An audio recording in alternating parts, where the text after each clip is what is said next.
Voy a dar la presentación y el foro a la doctora Citlali López Arciaga.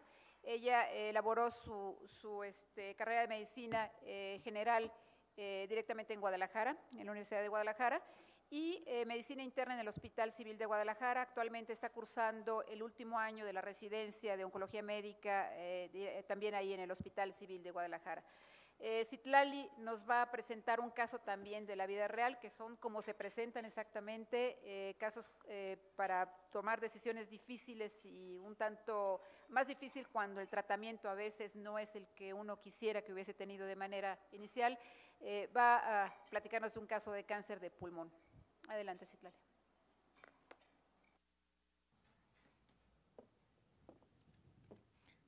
Gracias. Buenas noches. Antes de iniciar, quiero agradecer la oportunidad que se nos ofreció al venir a presentar el caso, al doctor Samuel, a la doctora Torresillas. Ya lo comentaron, es un caso de la vida real. Así nos llegó el paciente, nos gustaría mucho saber su opinión. Estamos abiertos a lo que ustedes consideren y pues sobre la marcha ustedes nos van diciendo.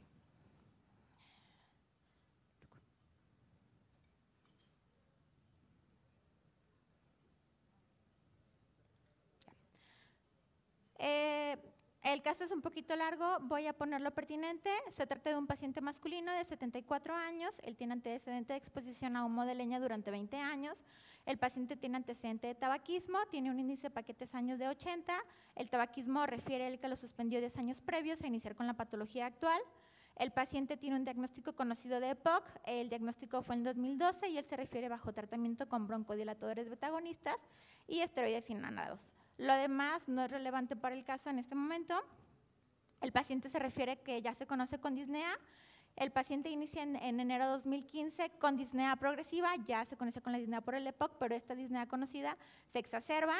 4 meses después de que presenta la disnea, acude con su médico, a su médico le llama la atención y solicita una tomografía de tórax. En la tomografía de tórax se reporta una tumoración apical derecha de 2 centímetros de diámetro. Hay engrosamiento pleural, a nivel del hilo pulmonar hay presencia de adenomegalias mediastinales, en mediastino medio, subcarinales, hueco supraclavicular derecho y refieren la tomografía que su médico le solicita, no hay metástasis o no hay evidencia de enfermedad metastásica, a nivel de hígado, suprarrenales o hueso. El médico que lo ve por fuera, antes de que llegara al instituto, solicita una broncoscopia. El reporte que nos manda se comenta que el paciente se espasma, se broncoespasma, no se puede concluir el estudio, por lo tanto no es concluyente este estudio. Y su médico por fuera que lo está tratando le hace una espirometría, se comenta en la nota inclusive que le realiza estudios preoperatorios, resaltando que le hace una espirometría en donde encuentran una BEF1 del 42%. Esto lo comento, así no lo mandó. Y en junio de 2015 es sometido a cirugía toracoscópica videoasistida. El reporte que nos mandan de cirugía es que encontraron crecimiento ganglionar mediastinal e iliar voluminoso. Se comenta que se realiza resección pulmonar segmentaria y linfadenectomía mediastinal e iliar. En la nota se comenta que el paciente no es candidato a resección mayor pulmonar por el antecedente del BEF1 del 42%, porque sospechaba que la función residual con la que iba a quedar el paciente no era la óptima, entonces ellos consideran no más tratamiento quirúrgico. El reporte de patología, esto les repito, nos llegó con nosotros. Se reporta ganglios mediastinales y paracábales con signos de enfermedad metastásica que por localización e inmunistoquímica corresponden a un adenocarcinoma moderadamente diferenciado, tipo histológico papilar y acinar. Aquí hago énfasis, la pleura parietal de la que se toma, se reporta que no hay infiltración y el segmento pulmonar se reporta con fibrosis. La tumoración de 2 centímetros que se veía en la tomografía parece que no fue resecada o al menos el patólogo no la reporta, no la encontró. Se realiza la inmunistoquímica, se corrobora TTF1 y CK7 positivo, es un adenocarcinoma de pulmón. El médico que lo está tratando le solicita la mutación EGFR en donde se reporta mutado. Yo les estoy presentando lo que su médico le pidió. Estamos entonces en un contexto, en un paciente con un cáncer de pulmón, células no pequeñas, en un estadio avanzado. Aquí lo que tenemos que hacer es descartar que no haya metástasis extratorácicas o extracraneales detectables y hay que evaluar la afectación ganglionar. Lo que dice ESMO en su versión 2017, publicada en julio de 2017, es que hay que tener al menos una radiografía del tórax, una tomografía del tórax, un PET-CT y una resonancia de cerebro para poder evaluar y para poder decidir si el paciente es candidato a cirugía o no. Lo que dice NCCN, esta es la versión 1.2018, la que va recién actualizada, en donde ellos comentan un estadio avanzado, hablando de un contexto, una etapa clínica 3A o un 3B, se tiene que hacer pruebas de función pulmonar efectivamente para valorar si en su momento el paciente fuera resecable, se tiene que hacer una broncoscopia, se tienen que descartar que los ganglios no estén tomados y que no haya enfermedad, se solicita un PET y de una resonancia de cerebro. Y según lo que tengamos es la conducta que vamos a tomar. Aquí les pongo la estadificación. Estamos viendo un paciente tratado en el 2015. En aquel momento la estadificación clínica posquirúrgica es un T1B, un N3. Si recuerdan la tomografía inicial, tenía un ganglio supraclavicular y pues se descartó las metástasis, un M0. Se cataloga, según la AJCC en su 7ª edición, es un T1B. Lo que nos va a dar a fin de cuentas el estadio clínico 3B fueron los ganglios, el N3 es lo que nos va a llevar. Actualmente con la estadificación de la AJCC en la 8ª edición no vamos a cambiar el N3, es lo que nos está dando la pauta para que sea un 3B. Aquí está, entonces todos los estadios 3B, aquí está, ya sea un T1B o un T1C con un N3, definitivamente es un estadio 3B. Cuando nos referimos a un paciente en un estadio 3B, estamos hablando de pacientes con tumores de extensión, con extensión de estructuras vecinas o ganglios mediastinales. Ya lo comenté en varias ocasiones, son estadios 3A o 3B. Donde lo leamos siempre vamos a encontrar que se trata de una enfermedad heterogénea, el pronóstico es variable según el número, la distribución y el tamaño de los ganglios que vamos a encontrar. Definitivamente en un estadio avanzado, en un cáncer de pulmón hablando pequeñas, el manejo es multidisciplinario, esto es con la finalidad de incrementar la supervivencia general y el tiempo de la progresión, y algo que también está muy descrito pues es que en esta etapa clínica el tratamiento es un desafío. Les pregunto, no respecto al paciente, en un contexto de manera general, en un paciente en un estadio 3B, ¿cuál sería la primera opción de tratamiento, la mejor opción de tratamiento? Y hago énfasis 3B.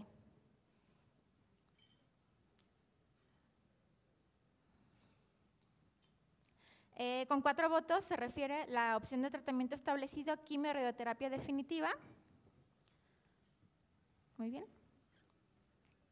Esto ya está establecido, no es nada nuevo. Un estadio 3B tratándose de una enfermedad irresecable, un N3 por los ganglios positivos. El tratamiento es quimio-radioterapia como categoría 1, otra vez en las guías 2008 que van a salir, se comenta que actualmente un paciente que tiene una adecuada respuesta al quimio de quimio-radioterapia y que después de 2 ciclos de platinos tiene una adecuada respuesta, valorar ofrecer durvalumab durante 12 meses. Esto es nuevo, y es una conducta que probablemente ya está establecida. Otra vez, es el abordaje, el algoritmo que viene en ESMO 2017, no me voy a entretener, estamos hablando, es un paciente en un N3, lo que dice es que no es candidato a cirugía definitivamente y es un tratamiento multimodal el que tenemos que ofrecer. Siguiente pregunta, ¿cuál es la supervivencia a 5 años que se ofrece cuando se usa el tratamiento quirúrgico como modalidad única de tratamiento en una enfermedad avanzada, en un cáncer de pulmón de suelas no pequeñas?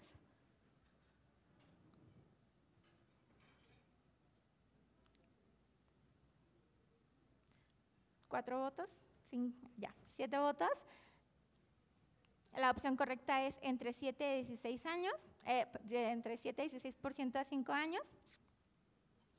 Estos son estudios viejos, obviamente es una conducta que ya no se toma, por eso la bibliografía que encontramos es de 1971, 1980, en donde estamos viendo como modalidad única de tratamiento la tasa de sobrevida a 5 años va entre un 7 a un 16%. Tenemos un estudio un poco más actualizado en donde vemos, se compara cirugía sola o si se da tratamiento en adyuvante seguido de la cirugía, en donde vemos las tasas de respuesta, las tasas de sobrevida similares de un 17% es lo que se reporta. Comento, estos son artículos viejos porque ya es la conducta que ya no se toma, es lo que encontramos. Entonces, de manera general, la tasa de respuesta promedio en un paciente en un estadio 3 que se opera es entre un 7 y un 16% a 5 años. Estamos estableciendo que el tratamiento definitivamente es la quimio de radioterapia concomitante. Existe un metaanálisis en donde se vieron 6 ensayos, fueron 1.205 pacientes, fue un seguimiento a 6 años, son los 6 artículos que se estudiaron, y donde estamos viendo que a los pacientes que se les dio quimio radio concomitante comparado contra la radioterapia secuencial, definitivamente les va mejor quimio radio concomitante en una sobrevida global con un HCR de 0.84, se reporta un beneficio absoluto del 5.7%, un beneficio relativo del 18 a un 23%, comparado con la cirugía que ya por ahí decíamos que era entre un 7 y 16%. Entonces, con este metaanálisis se ve el beneficio que podemos obtener, se establece quimio radio definitivamente. Tenemos otra gráfica, una T invertida, en donde estamos viendo supervivencia libre de progresión. El HCR es 0.90, toca la unidad, la verdad es que no es concluyente, no se ve gran beneficio. Hablando de sobrevida libre de progresión, si decido darle un tratamiento quimio radio concomitante comparado con la radioterapia y después del tratamiento secuencial. Entonces ya establecimos, definitivamente sí hay que darle tratamiento, es una enfermedad irresecable. La siguiente pregunta, ¿cuál es la dosis de radioterapia radical para el cáncer de pulmón de células no pequeñas?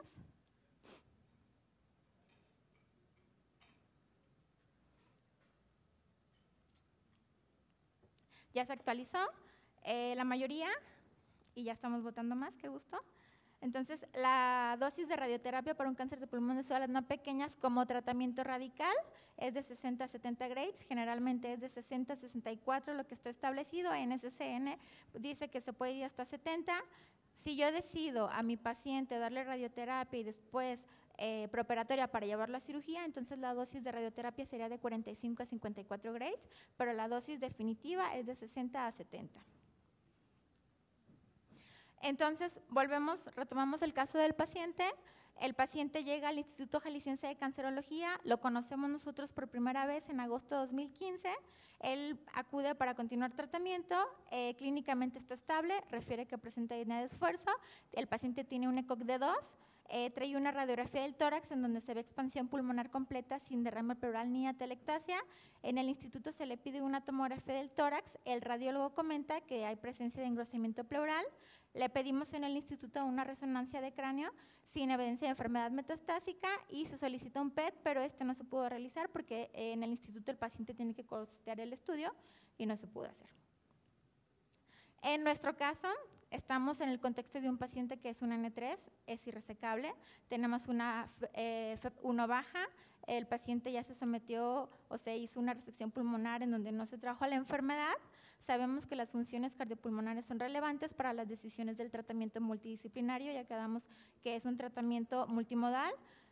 Se ofreció el mejor tratamiento en ese momento, que era la quimio-radioterapia, pero debido al EPOC, y aquí hago una aclaración, el EPOC no es contraindicación para la radioterapia, pero el paciente venía con el EPOC exacerbado, el paciente está a 6 horas de nuestra institución, son de 6 a 7 semanas lo que se tiene que dar el tratamiento, entonces se ofreció, pero no se dio el tratamiento. Sabíamos que tenemos dificultad para un tratamiento curativo, no tenemos una estrategia de un tratamiento radical, además el paciente no es candidato, entonces el paciente llega con nosotros en agosto, está completo dentro de los estudios que se solicitan, entonces en agosto de 2015, que es cuando lo conocemos y llega al instituto, se inicia tratamiento con gefitinib, esto al contar con el beneficio de la mutación EGFR que su médico en medio particular ya le había solicitado. ¿Qué es lo que nos dicen las guías NCCN? Estamos hablando ya en un contexto, nunca se corroboró que hubiera enfermedad pleura, si somos estrictos no había porque lo que se resecó salió negativo, sabíamos que había enfermedad, entonces yéndonos a las guías NCCN, hablando de una enfermedad metastásica en un adenocarcinoma, que es el caso de nuestro paciente, lo que se tiene que hacer definitivamente es testear un testeo molecular para ver cuáles son las mutaciones y cuál es el mejor tratamiento que se puede ofrecer al paciente. Sabemos que hay genotipos con tratamientos aprobados o que están en desarrollo dentro del adenocarcinoma del cáncer de pulmón, células no pequeñas. Actualmente se pide, depende de la mutación que encontramos, es el tratamiento dirigido que podemos ofrecer, hablando de EGFR, de ALK, de ROS1, BRAF. Entonces son opciones terapéuticas que tenemos que podemos ofrecerle. Lo ideal siempre es conocer y poder complementar a nuestro paciente. Sabemos que hay sobreexpresión del EGFR en un 62 a un 93% de los pacientes con cáncer de pulmón de células no pequeñas. Sabemos que es una activación constitutiva del receptor o un protoncogen. Río abajo es un receptor transmembranal. Sabemos que la respuesta a los TKIs está dada por mutaciones, no por sobreexpresión. Y sabemos que los TKI tienen una unión competitiva al dominio del EGFR. Esto lo que hace es que bloquea o hace que no llegue el ATP y que en el momento en el que el ATP llega se autofosforila, y esto va a desencadenar la señalización para que se activen demás vías de señalización y que la célula no se vaya a apoptosis, y lo que nosotros ya conocemos.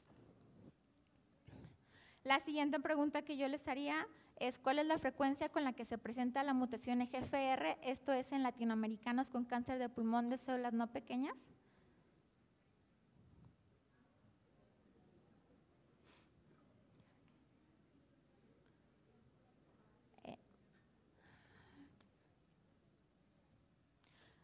Report 9 votos, todos, 31%. Nada más para recordar, 13% en caucásicos, 40% en asiáticos. Ya sabemos que la mutación es más frecuente en asiáticos, en mujeres, en no fumadores. Y tenemos un estudio publicado en el 2011 por el doctor Arrieta, fue en Latinoamérica, en donde estamos viendo que en México tiene una frecuencia del 31.2%, y ahí continuamos. Entonces, ¿qué es lo que teníamos? 2015, mutación EGFR. Tenemos la opción de darle 2015 ERLO, AFA o GEFI. En la actualización 2018 vemos que ya está osimertinib como primera línea de tratamiento. Entonces, también sabemos que tenemos los inhibidores de tirosina quinasa, primera generación, segunda generación y tercera generación. La diferencia: primera generación tiene una unión reversible, hablamos de GEFI o de ERLO, nosotros usamos GEFI. Segunda generación tiene una unión irreversible, conocido afatinib, y tenemos los inhibidores de tirosina quinasa, tercera generación, que tiene una unión irreversible, y este está muy asociado a otras mutaciones secundarias, clásicamente osimertinib, que ya está aprobado también para primera línea. Siguiente pregunta: ¿cuál es el beneficio de TKIs? En este caso el gefitinib, que fue el que usamos y que los estudios ya están establecidos, contra quimioterapia en primera línea en pacientes con adenocarcinoma de pulmón no microcítico y mutación EGFR en estadios 3B y 4.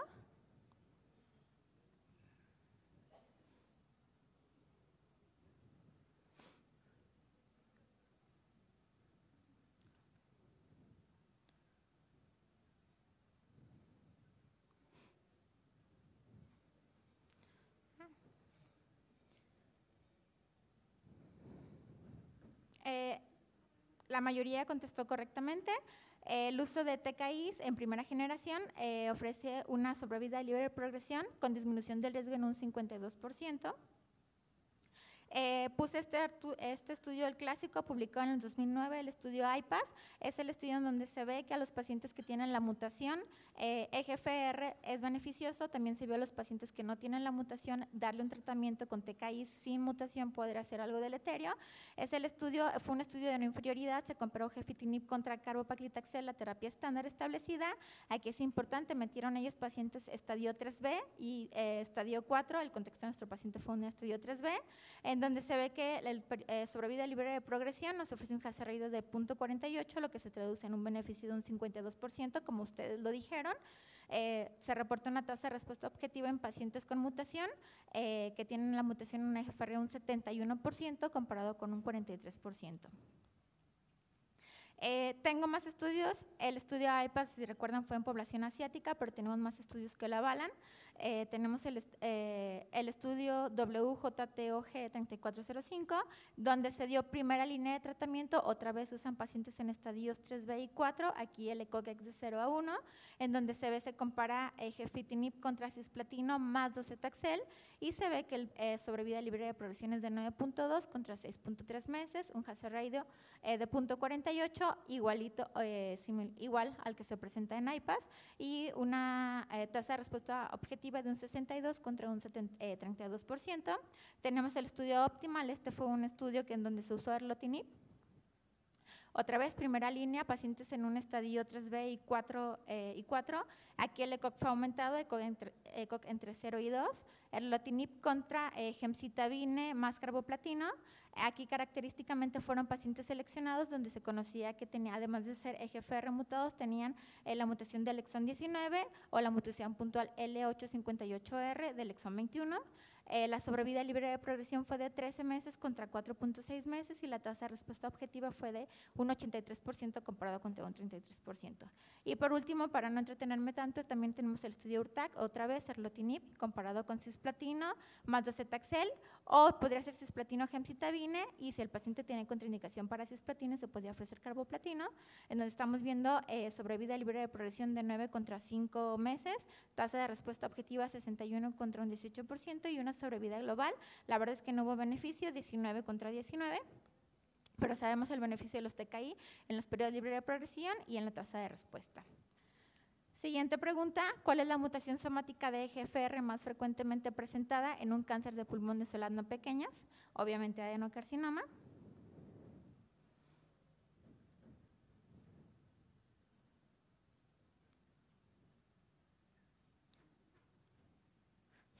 Se está actualizando y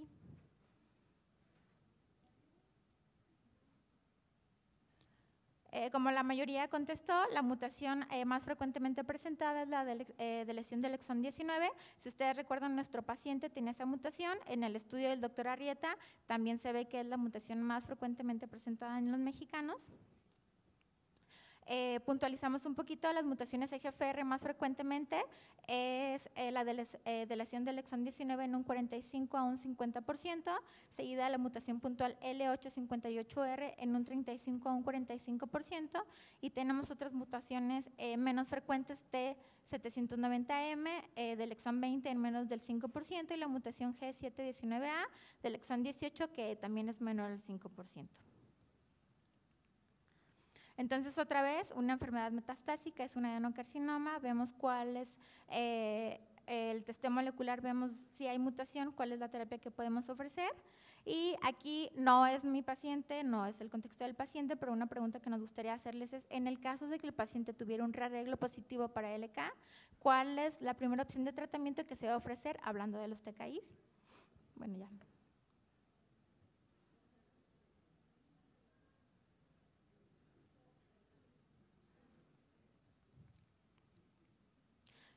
11 votos, crizotinib.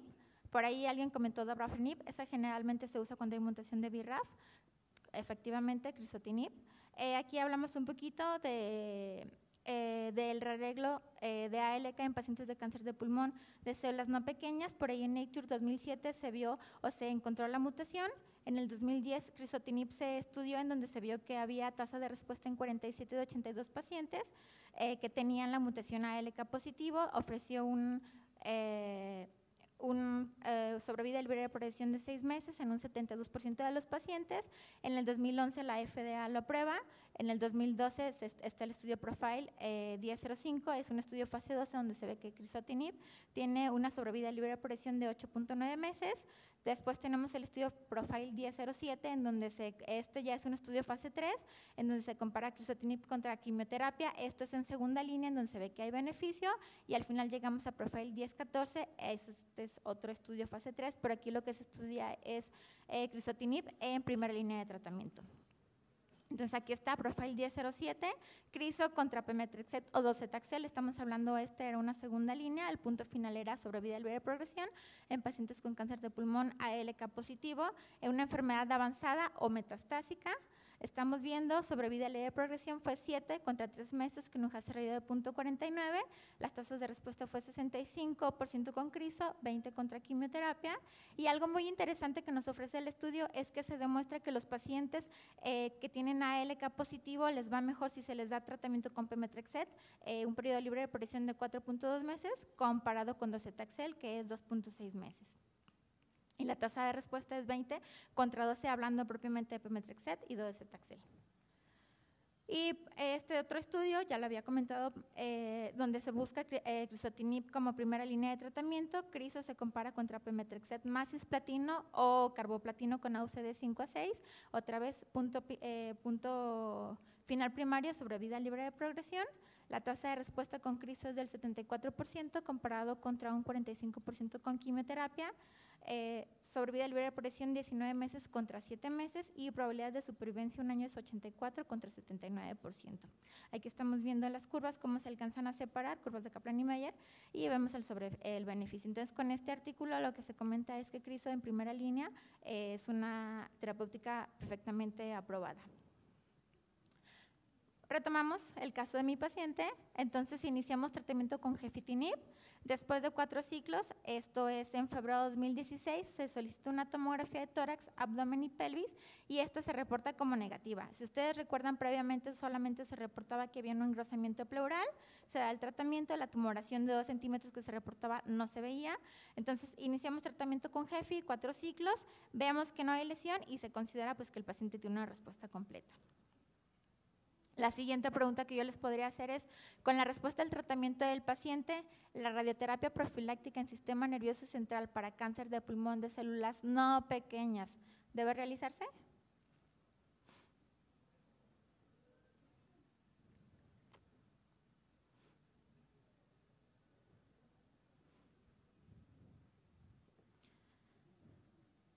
Creo que ya se actualizó. 12 votos, no debe realizarse, 3 votos sí debe realizarse. La respuesta correcta es no debe realizarse.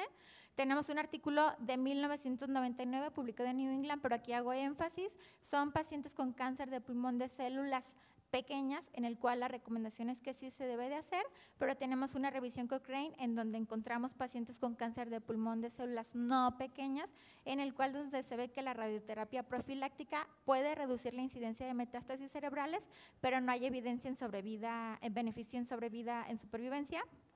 Y tenemos este otro artículo en donde se comparó a los pacientes que respondían o que tenían una adecuada respuesta si se daba radioterapia profiláctica en sistema nervioso central, en donde estamos viendo las curvas de Kaplan y Meyer, en donde sobrevida global no se separan, estamos viendo periodo libre de enfermedad tampoco se separan, no hay beneficio, pero donde sí vemos un beneficio es la afectación del sistema nervioso central, 14% de los que se radían comparado con 7% de los que no se radían, pero aún así la indicación es que no hay indicación de radioterapia en sistema nervioso central en un paciente con cáncer de pulmón de células no pequeñas. Entonces, retomando otra vez nuestro paciente, después de 9 ciclos con TKIs con gefitinib, el paciente presenta exacerbación de la disnea con evidencia de broncoespasmo severo, se solicitó una tomografía, esto es julio de 2016, se reporta aquí una lesión de 37 por 20 por 28 milímetros y otra de 22 por 13 por 19 milímetros, las cuales rehasan al contraste que sugieren que es actividad. Además, ahí está asociado a enopatías paratraqueales, paraórticas, subaórticas, provasculares, subcarinales, ilear del lado derecho y pariliar. Además, hay obliteración parcial del bronquio principal homolateral y subsegmentario. La siguiente pregunta que yo les podría hacer es ¿cuál sería el siguiente paso a considerar en un paciente que tiene progresión ante los TKIs? Cambio TKIs, deciden ofrecerle inmunoterapia, deciden iniciar terapia citotóxica o solicitan la mutación T790.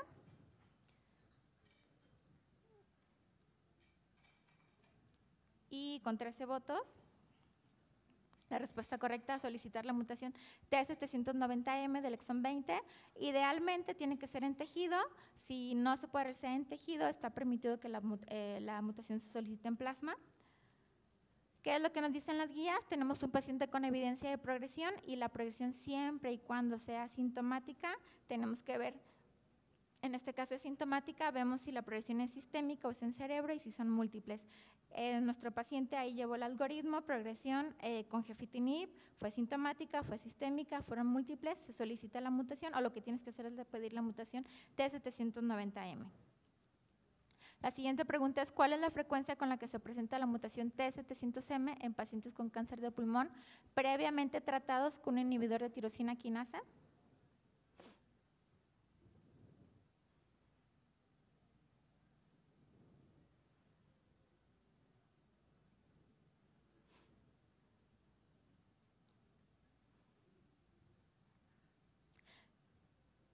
8 votos a 60%, que es lo correcto. ¿Me regreso? 60%, entonces mutación T790M, esta es importante, es una mutación que se puede presentar como mutación secundaria en el exón 20 del gen del EGFR. Aquí hay una sustitución de metionina por 1 de trionina en la posición 790 del dominio de quinasa. Es una mutación presente en el 60% de los tumores que tienen resistencia adquirida al tratamiento con TKIs. Sabemos que todos los pacientes que reciban TKI en algún momento van a progresar y en el 60% de los casos está asociada esta mutación. Y lo que pasa con la mutación T790 es que incrementa la afinidad por ATP a su sitio de unión. Y esto lo que hace es que no pueda llegar el inhibidor tirosina quinasa, ya lo habíamos comentado, en el momento en que llega el ATP aumenta la autofosforilación y traduce o desencadena la vía de señalización.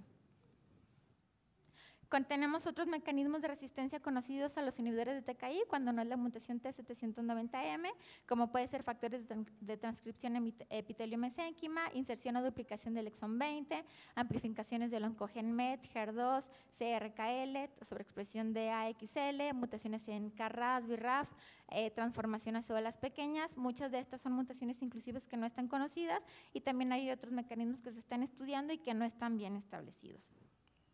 Entonces, en nuestro paciente se solicita la mutación en sangre, en donde espero que la alcancen a apreciar. Se ve que la mutación T790M no es detectada, no la tiene, y vemos que el paciente tiene la mutación de la deleción del exón 19 ya conocida.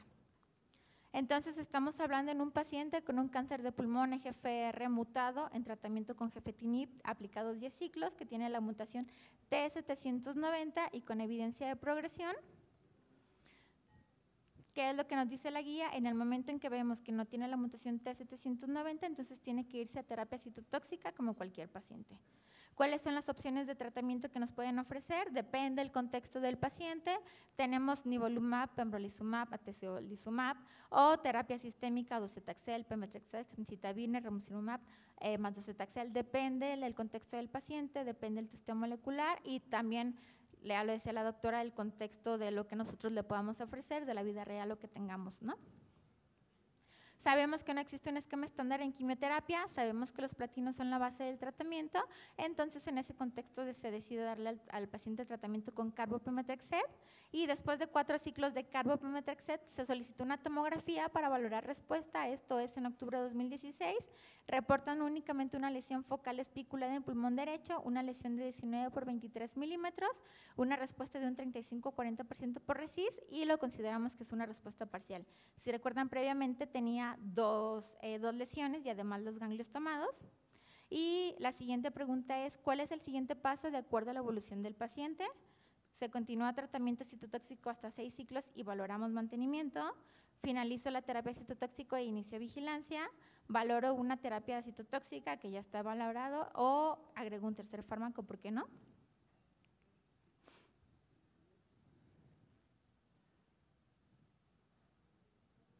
Bueno, 7 y 2, que fue lo que alcancé a ver. La mayoría también. Continuamos un tratamiento citotóxico hasta 6 ciclos y valoramos mantenimiento. También es muy válido, o los artículos que hablan de mantenimiento refieren de 4 a 6 ciclos y continúa el mantenimiento. Entonces, se ofrecen 6 ciclos con carbopemetrexed y continuamos por la respuesta del paciente con terapia de mantenimiento. Sabemos el beneficio que tiene el pemetrexed. Actualmente en el cáncer de pulmón sabemos que generalmente son pacientes deteriorados, entonces hay estudios donde se compara pemetrexed con carboplatino y se ve que hay una muy buena tasa de respuesta y sobre todo a los efectos secundarios que son tolerables para nuestro paciente. ¿Cuáles son las opciones terapéuticas en un contexto de una terapia de mantenimiento? No hablo de mi paciente, hablo de manera general opciones de mantenimiento 12 o pemetrexed, beva, erlo y gefi o todas las anteriores.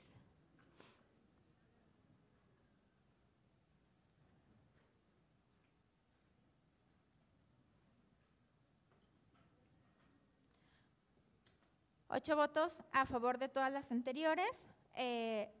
Pues eso es correcto, de hecho con esa intención, recordar que terapias de mantenimiento son varias opciones, son artículos ya publicados, 12, pemetrexed, bevacizumab, erlotinib, gefetinib. Obviamente hay que considerar cuáles fueron las terapéuticas que previamente se habían ofrecido y ver qué es el contexto de nuestro paciente. Entonces, nada más, nosotros ofrecimos la terapia de mantenimiento con pemetrexed, por eso es que decidí poner estos artículos. El primer artículo vemos donde se da pemetrexed, un paciente para el mantenimiento se da pemetrexed comparado sin se da pemetrexed o no se da pemetrexed. A los pacientes que se les da pemetrexed tienen un sobrevida libre de progresión de 4 meses comparado contra 2 meses a los que no se les ofrece tratamiento, una supervivencia general de 13 meses comparado contra 10 meses. Estamos viendo ahí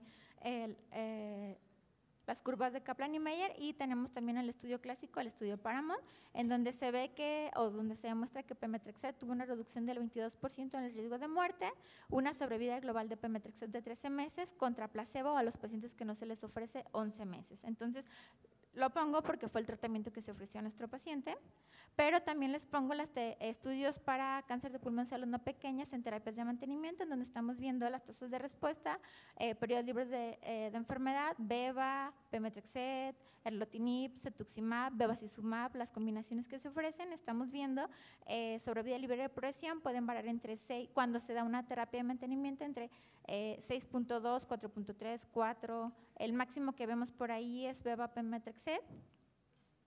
Son las terapias de mantenimiento que podemos ofrecer. Entonces, nuestro paciente en junio de 2017 reingresa por dificultad respiratoria y trombocitopenia grado 1. Esa es la tomografía a su ingreso.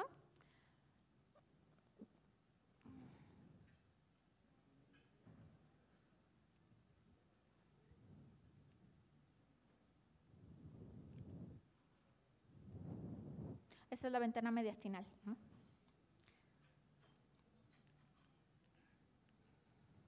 Entonces, nuestro paciente, recuerdan, tenía 73 años cuando llega, en ese momento tiene 75 años.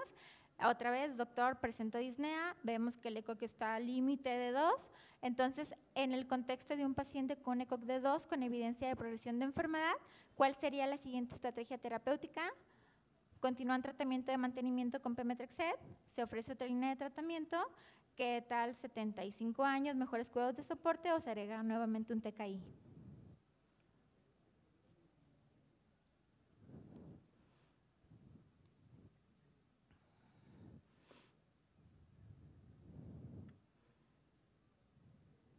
Pues la mayoría ofrecen otra línea de tratamiento. Algo muy importante es que lo que más nos interesa es el ECOG. Siempre que el ECOG lo permita, hay que dar una terapéutica. La verdad es que hay estudios en donde se ven pacientes añosos, más de 70 años, está permitido ofrecer tratamiento. Entonces, en ese contexto, nosotros le ofrecimos una tercera línea, esta vez fue con docetaxel más bevacizumab, ofreciendo el beneficio del beva, que no se había ofrecido previamente. Se dan 2 ciclos, esto fue en julio de 2017, únicamente 2 ciclos. En agosto, el paciente ingresa por dificultad respiratoria, broncoespasmo severo, acidosis respiratoria, sepsis, y al final fallece por sepsis pulmonar el 9 del 9 del 2017. El paciente tuvo 25 meses en periodo de supervivencia. Buenas noches.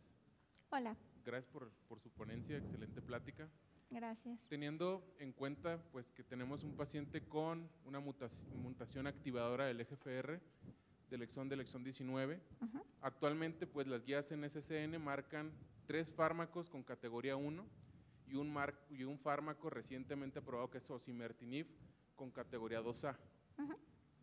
¿Cuál sería, en primero,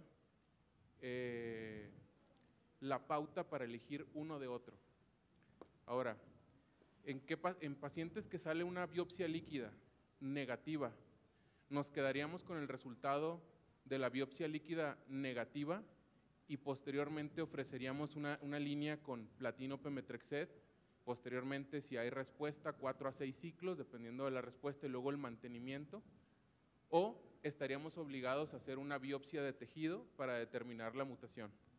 La tercera sería valorar en paciente que es un paciente con una enfermedad estrictamente localmente avanzada y resecable 3B, con los resultados del PACIFIC presentados en ESMO, ¿estaría alguna duda al dar tratamiento con durvalumab y no solamente ofrecer, como se le ofreció a este paciente, quimio-radio definitiva?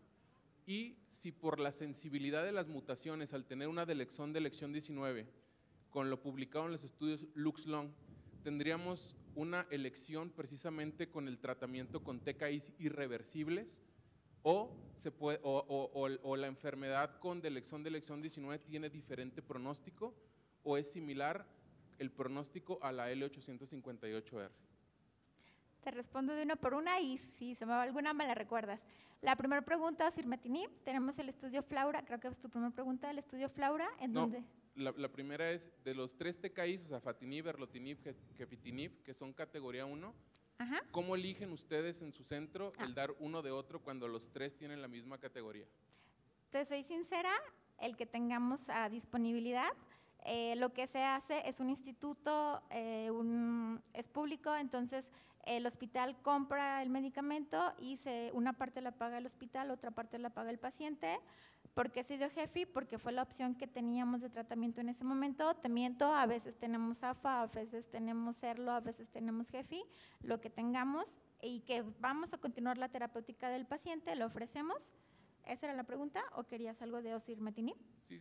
De hecho, era eso precisamente por las toxicidades, ¿no? Sabemos que pacientes con bajo estado funcional, ya que los TKI se encuentran aprobados desde ECOG de 0 hasta ECOG incluso de 4 por las buenas respuestas que tienen. Ajá. Sin embargo, sabemos que con una paciente añosa, pues darle tratamiento con afatinib, pues sería obviamente agregarle más toxicidad. Deleterio, sí. Ahora también la elección por penetrancia al sistema nervioso central.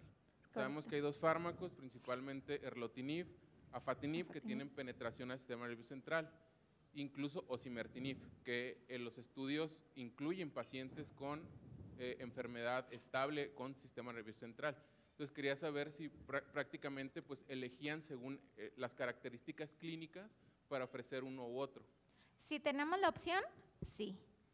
A veces tenemos TKI y damos el TKI que tengamos. Conocemos las tasas de sobrevida, sobrevida del periodo de progresión, las tasas de respuesta son similares, 70, 80, por ahí reporta Lux.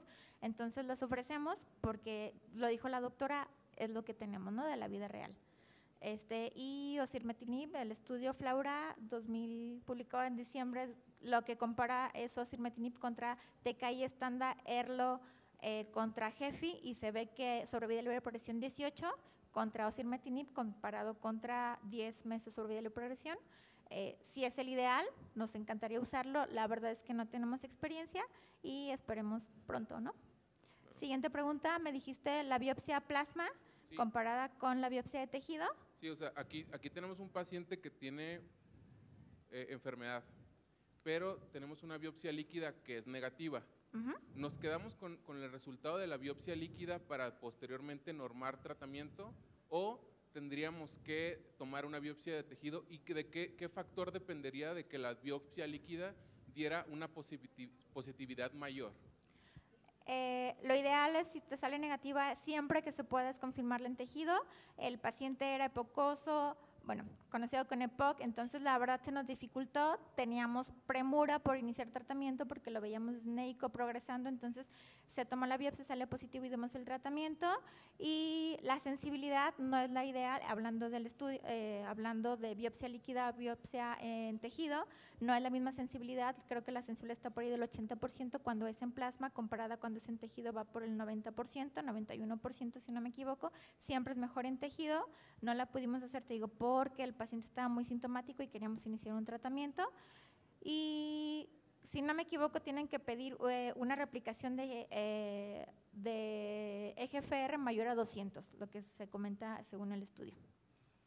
Sí, de hecho, básicamente la posibilidad de que la biopsia líquida salga positiva tiene que ver mucho con la carga tumoral del paciente. Que tiene que ser más de mayor 200. Carga tumoral del paciente, obviamente mayor probabilidad de que sea positiva.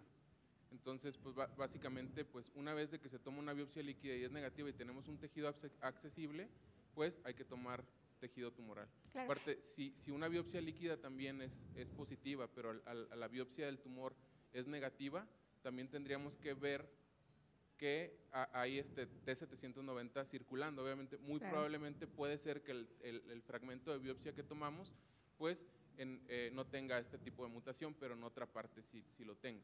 Ahora, era hombre, era fumador, no era asiático, EGFR, ¿no? Entonces… Sí, sin embargo, también el paciente era con exposición a humo de leña. 20 Incluso el años. doctor Arrieta tiene publicado un artículo que los pacientes que tienen exposición a humo de leña tienen hasta un 20% de probabilidad de tener más EGFR mutado. Claro, sí. La otra es, Perdóname.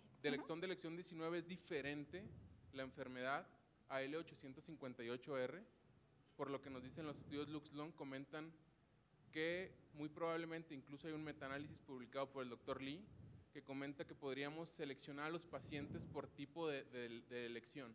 O sea, Claro. de elección 19 tendría beneficios de un TKI irreversible o da igual por una mutación u otra. Déjame. Los estudios Lux-Lungs, lo que se buscó eran preferentemente que tuvieran la mutación del exón 19 porque sabemos que responden más a la terapéutica, sabemos que responden más. Si vamos por afinidad, sabemos que el afatinib se une de manera irreversible, entonces en el caso de que fuera una mutación de la elección 19 que sí responden, tal vez iniciaríamos con un TKI irreversible, podríamos guardar el otro tratamiento si en algún momento el paciente progresa, pide la mutación y se ofrece, pensando en que guardas la línea de tratamiento cuando el paciente progresa, porque invariablemente el paciente va a progresar. Esa sería la conducta que tomaríamos. También por ahí dicen, no sabes cómo va a progresar y no sabes si cuando progrese le puedas dar tratamiento. La otra opción que creo que también es muy válida, es un contexto metastásico, es dar toda la carga, ofrecer el mejor tratamiento posible para el mayor beneficio del paciente. La verdad es que creo que las dos son opciones. AFA se une de manera irreversible, ya lo comentabas, entonces es una buena opción. Osimertinib está tanto para pacientes primera línea y para pacientes mutados, entonces osimertinib es otra excelente opción de tratamiento y ya vimos las tasas 18 contra 10 superior de libre de progresión. Y durvalumab, fue tu tercera pregunta, ¿sí? La verdad es que durvalumab se acaba de aprobar, también en el artículo salió en diciembre 2017, en donde se ve a los pacientes que se les dio durvalumab tienen un periodo libre de progresión de 16 meses comparado a los que no se les ofreció de 5 meses. Entonces, excelente, ideal. Durvalumab, estamos hablando de otro tratamiento costoso. La verdad es que si yo lo tuviera, en la institución lo tuviéramos, lo usábamos. Quimio, radio, respondieron después de 2 ciclos con tratamiento con platinos. Definitivamente si lo tengo, lo doy. ¿No? Gracias. ¿Alguna otra pregunta?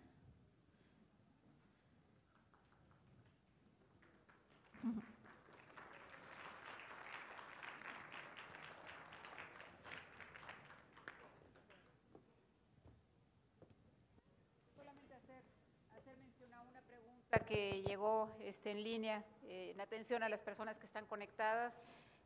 Una pregunta relacionada con la exposición a bevacizumab en pacientes de más de 75 años, ya sea en combinación con quimioterapia o en la parte de mantenimiento también con quimioterapia.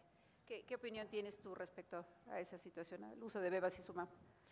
Bevacizumab puede ser una primera línea de tratamiento, ya se estudió carbopaclis con bevacizumab, en donde se vio que sí hay beneficio, periodo libre de progresión, tasa de respuesta, sobrevida global, la verdad es que no hay tanta diferencia, y el periodo sobrevida libre de progresión fue 12 meses, comparado contra 10 meses, sí es una muy buena opción. Contraindicaciones para beva, que no sea etiología epidermoide, que no haya metástasis en sistema nervioso central, algo muy importante que el paciente no tenga hemoptisis porque puede desarrollar más hemoptisis, pacientes con hipertensión no controlada sería otra contraindicación, y por ahí en el estudio también se vio los pacientes que presentan hipertensión después del uso de beva, responden más, pero sobrevida libre de progresión fue 12 contra 10.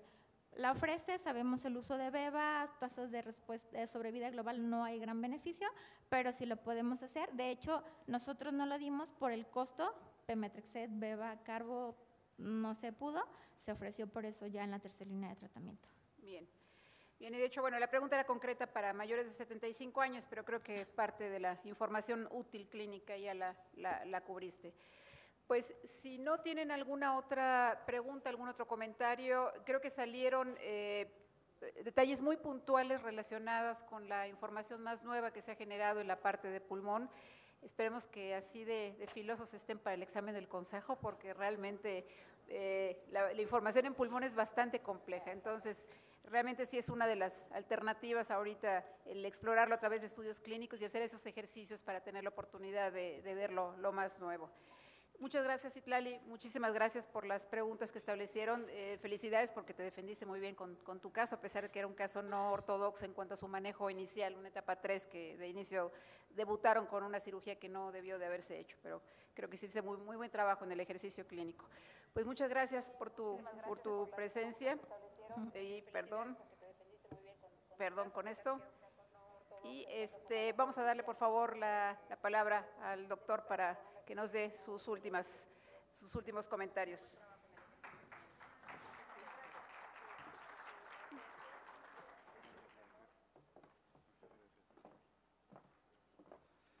Pues no nos queda más que agradecerles la participación a la doctora Laura Torresillas, al doctor Janer Robespierre Sánchez Cuadras del Instituto Jalisciense de Cancerología, a la doctora Celebrity Citlali López Arciga del Hospital Civil de Guadalajara, que bueno, han hecho un gran esfuerzo en trasladarse hasta acá, preparar sus casos y bueno, venir aquí a comentar y a compartir información entre todos. Como dice la doctora Laura Torresillas, pues bueno, esta es la última mención que hacemos acerca del examen del consejo. Ya vimos que están muy bien preparados, ya listos para el examen que va a ser el 16 y 17 de febrero del año próximo. Ya está abierta la convocatoria. Ya no les vuelvo a decir esto para que disfruten el resto de la noche, pero bueno, ya está abierto esto y también para la vigencia de certificación. También quiero agradecer al doctor Fernando Lara, que es quien está ahora fungiendo como coordinador de estas sesiones de residentes y que seguramente seguirá colaborando con la Sociedad Mexicana de Oncología en este sentido. Y bueno, solo me queda decirles que bueno, al final de todo esto y ya extra y también nuevamente reiterando el agradecimiento a Pfizer que nos da la oportunidad de este encuentro académico y ya fuera de esta parte académica, pues bueno, vamos a podernos quedar un poco más de tiempo aquí para que sigan conviviendo un poco más o si quieren escuchar música, etcétera. Pero bueno, esto ya es extra académico. Entonces, nos despedimos de la gente que está conectada en diferentes ciudades, de los que se conectaron de Perú, también muchas gracias por el seguimiento. Y pues bueno, solo me queda desearles que pasen felices fiestas y que el año próximo sea muy exitoso para todos, que tengamos un desarrollo cada vez mayor en el área de la oncología y que todos participemos de ella y sobre todo que nuestros pacientes se beneficien de todo este conocimiento que es para a quien nos debemos. La interacción de la Sociedad Mexicana de Oncología con la parte de la sociedad civil y el gobierno pues resulta también muy importante, entonces esto se está trabajando en diferentes frentes y pues no podemos quedar ajenos a este esfuerzo.